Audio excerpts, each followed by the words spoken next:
Yeah, I thought Vermont played really well. I thought they really guarded us today. I thought they made everything difficult on us, whether it was getting to the rim or shooting threes.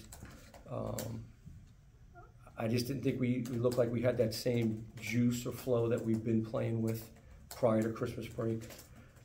We got to give credit to Vermont. You know, that's why they're the champs. That's why they've dominated this league for the past couple of years. I just didn't think we played very well. I'll be honest, I thought it was our worst game since Princeton. But you got to give Vermont credit on the defensive side. And obviously we did a horrendous job defensively in all aspects. They killed us inside, they killed us outside. I didn't think we looked very connected defensively. Questions? It seemed like in the second half, maybe the threat of Vermont shooting three-point opened things up on the interior for them. Did you get a sense of that as well, or is there something else that you think? Well, they're a really efficient offensive team. They really do a very good job of taking what they give you, taking what you give them defensively, right? It's an exceptional passing team, cutting team. So I thought they just did a good job of playing with too much comfort. So we didn't do good enough job in making them comfortable. We played with our hands down, which is an emphasis that we've been trying to address, so they felt comfortable.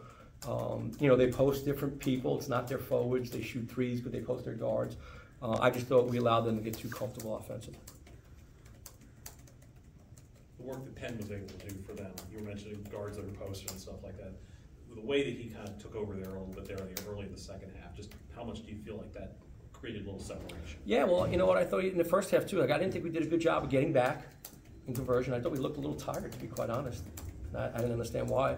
But we didn't do a good job getting back, and then he's a crafty basketball player, man, whether he's driving it to his left or he's cutting off the ball. But it's all stuff that we knew. It's all stuff we prepared for. We just didn't execute. He's a good player, and he did. He took over the game for a little bit, and he put pressure on us to have to attack that, and they made threes. As Vermont continued to have that lead in the second half, did you get a sense maybe that there was a little over-reliance on the three-point shot offensively?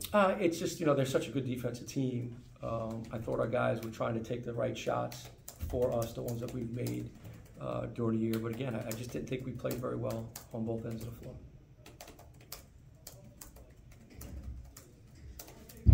On the offensive end, with them pressing so far out, defensive chest to chest, playing that kind of, how do you counter that? What do you talk to your guys about? Like, this is how we got to beat that, because other teams are going to see this and say, let's press this team out three. Well, other people have been doing that to us.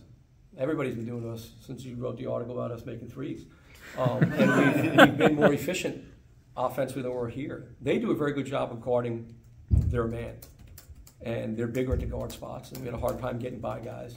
I thought we were a little stagnant at times. You have to play quickly with ball movement and then attack, and I didn't think we did that. I thought we looked a little sluggish offensively, but you got to give them credit defensively. You got to play towards the hole. You got to throw the ball on the inside. You got to drive it and then see kickouts from there. And again, I didn't think we did a very good job of it, but I credit them. I credit their defense. Jim, was Vermont's 6-8 non-conference record a little bit of a chameleon? Oh yeah, did you guys see their schedule? Yeah. So John and I are good friends, and what the league talked about last year, we were trying to figure out how do you get a higher seed. And you got to win some of these bigger games. So he overloaded on some tough games. He was in California for a week. He was on the road for 20 days. So I never look at this stuff because I've been coaching at this level a long, long time. Records coming into league play mean nothing. We all play up games and all that stuff, so it means nothing. They're a good team. I knew they were a good team. My team knew they were a good team. They'll compete for a championship in this league. But I also think we're good enough to compete for a championship in this league. But we certainly didn't play that way tonight. Colton Lawrence struggling a little bit in the last couple of games, last few games. He has since coming back from Christmas break. Yeah. We're just not, I'm not trying to make it, everybody takes Christmas break, but we don't look the same as we did when we left, that's for sure. We were playing with a lot more zip, playing a lot more connected. And since we've been back, I thought the Maryland game we competed, but I didn't think we played well. So we got to get back. It is what it is. It is what it is. It's a start of conference play. Like I said to these guys, just focus on getting better. And I'd say the same thing if we would have won this game. It's about focus on getting better. It's a long stretch now. We got 15 more league games to get as good as we can get. January and February, as good as you can get from March 4th. And that's what we have to do. Anything else? Good. All right, thanks. Thanks, guys.